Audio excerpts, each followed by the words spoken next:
2021 সালে উদয়পুরের ভগিনী নিবেদিতা বিদ্যালয়ের এক ছাত্রীকে ধর্ষণের অভিযোগে দায়ের হওয়া বহুল আলোচিত মামলায় অবশেষে রায় ঘোষণা করল জেলা দায়রা আদালত। আদালত অভিযুক্ত শিক্ষক অধীর চন্দ্র দাসকে দোষী সাব্যস্ত করে 20 বছরের সশ্রম কারাদণ্ডের নির্দেশ দিয়েছে বলে জানা গিয়েছে। দীর্ঘ বিচার প্রক্রিয়া ও সাক্ষ্য প্রমাণ পর্যালোচনার পর আদালত এই গুরুত্বপূর্ণ রায় প্রদান করে। মামলাটি সামনে আসার পর রাজ্য জুড়ে ব্যাপক চাঞ্চল্যের সৃষ্টি হয়েছিল। তদন্ত চলাকালীন বিভিন্ন তথ্য প্রমাণ সংগ্রহ করে আদালতে পেশ করা হয়। জানা যায়, এই মামলার তদন্তকারী অফিসার ছিলেন রিপিতা ভট্টাচার্য।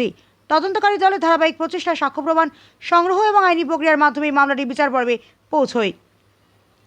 অবশেষে আদালতের এই রায় নির্যাতিতার পরিবার ন্যায় বিচার পেয়েছে বলেই মনে করছেন অনেকেই। এদিকে আদালতের রায় ঘোষণার পর আইনজীবীরা জানান, দীর্ঘদিন ধরে চলা এই মামলায় আদালত সমস্ত দিক বিবেচনা করে এই রায় প্রদান করেছে। এই রায় সমাজে নারীর নিরাপত্তা ও শিশু সুরক্ষার ক্ষেত্রে একটি গুরুত্বপূর্ণ বার্তা বহন করবে বলেও মত প্রকাশ করেন সংশ্লিষ্ট মহল। স্পেশাল জাজ রবি দায়ের আদালতে যে গুরুত্বপূর্ণ মামলাটার রায় আমরা হাতে পেয়েছি, এই মামলাটার নাম্বার হচ্ছে আমাদের Udaipur RK Pur women's PS case number 85/2021।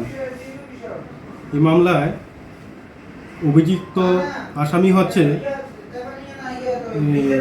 আমাদের উদয়পুর ভগিনী নিবেদিতা স্কুল, যাকে আমরা উদয়পুর গার্লস স্কুল বলে জানি। এই বিদ্যালয়ের শিক্ষক শ্রী অধীর চন্দ্র দাস, ওনার বিরুদ্ধে অভিযোগ ছিল উনি বিদ্যালয়ে শিক্ষকতার পাশাপাশি উনি উদয়পুর জগন্নাথ দিঘির পশ্চিম পাড়ে একটা টিউশন সেন্টার চালাতেন। ওই টিউশন সেন্টারেরই স্টুডেন্ট ছিল ভিকটিম, এবং ওই বিদ্যালয়েরও ছাত্রী ছিল। ভিকটিম অন্যান্য দিনের মতন যখন ওনার টিউশন সেন্টারে টিউশন নিতে যাচ্ছিলেন 2019 সালে যে কোনো একটা দিনে, তখন আসামি অধীর চন্দ্র দাস, যিনি শিক্ষক, উনি একটা বাইক নিয়ে ভিকটিমের পেছনে এলেন এবং ভিকটিমকে উনি বাইকে ওঠার জন্য বলেছিলেন, কারণ উনি শিক্ষক এবং উনি ওই টিউশন সেন্টারে যাচ্ছিলেন। একথা বলে ভিকটিমকে উনি ওনার বাইকে তুলেছিলেন। বাইকে তুলে উনি টিউশন সেন্টারে না এসে উনি সোজা ব্রহ্মাবাড়ি ওনার বাড়ির দিকে রওনা হলেন।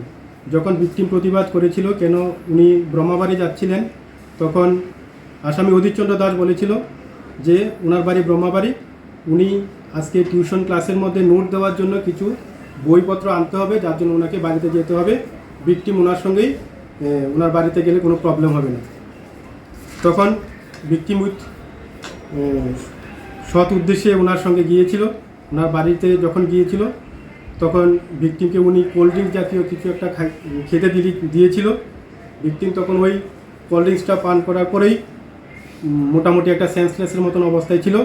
তখন আসামি অধীর চন্দ্র দাস ওনার ছাত্রী ভিকটিমের উপরে ওনার শারীরিক লালসা উনি চরিতার্থ করেছিলেন, এবং ওই অসংলগ্ন অবস্থার ছবি উনি ভিডিওগ্রাফি করেছিলেন।